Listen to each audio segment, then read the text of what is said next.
BFM Business, Intégral Placement, idée de fonds. Avec Arthur Menchet qu'on retrouve chez Morningstar. Bonjour Arthur. Bonjour Cédric. Et un petit coup d'œil du côté de chez Odo. Vous nous parlez du fonds Odo Avenir. Oui, c'est un fonds de petite et moyenne capitalisation de l'Hexagone. Alors, il a sous-performé ses concurrents en 2013 et depuis le début de l'année, mais nous conservons une conviction positive sur ce fonds pour le long terme chez Morningstar. Quels sont ses points forts ?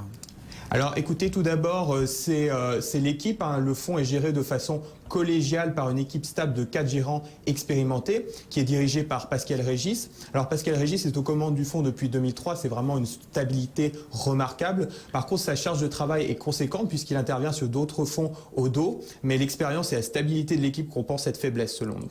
Et l'autre point fort du fonds, c'est son approche bottom-up de conviction qui se focalise sur les entreprises avec une bonne profitabilité et une bonne génération de cash flow avec généralement une présence significative à l'international.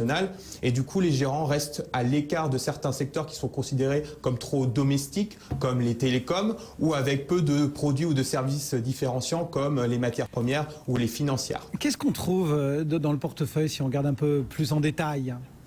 Alors écoutez, on trouve un portefeuille concentré autour de 35 à 50 titres qui affichent en toute logique des ratios agrégés de rentabilité et d'endettement meilleurs que la moyenne de la catégorie, mais également des biais sectoriels importants. Et si on regarde le dernier portefeuille collecté par Morningstar à fin septembre 2014, on constate qu'il est notamment surexposé au secteur de l'industrie, de la technologie et de la santé. Et pour ce qui est des titres individuels, ils sont détenus dans une optique de long terme et l'on trouve parmi les premières lignes du portefeuille des titres comme Safran, Sodexo et Ipsen.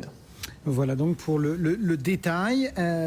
Si on synthétise un petit peu la stratégie, l'équipe, la méthode que vous avez détaillée, qu'est-ce qu'on en pense au final ? Bien, au niveau de la synthèse, écoutez, il y a quand même un gros bémol, un gros point noir sur ce fonds, ce sont les frais élevés et mal structurés.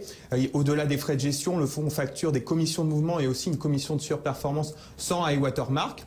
Et pour ce qui est des résultats, écoutez, le fonds est en retard en 2013 compte tenu du positionnement sur certains titres exposés aux pays émergents. Mais par contre, sur le long terme, c'est vraiment du solide puisque le fonds surperforme ses concurrents de la catégorie sur 3, 5 et 10 ans tout en affichant une volatilité inférieure à la moyenne. Donc si on fait la synthèse, malgré le handicap des frais, la stabilité de l'équipe et la cohérence de l'approche méritent qu'on s'intéresse à ce fonds Odo Avenir, d'où la note des analystes Morningstar bronze. Arthur Menchet sur ce fonds signé Odo. Merci beaucoup Arthur, analyste de fonds chez Morningstar.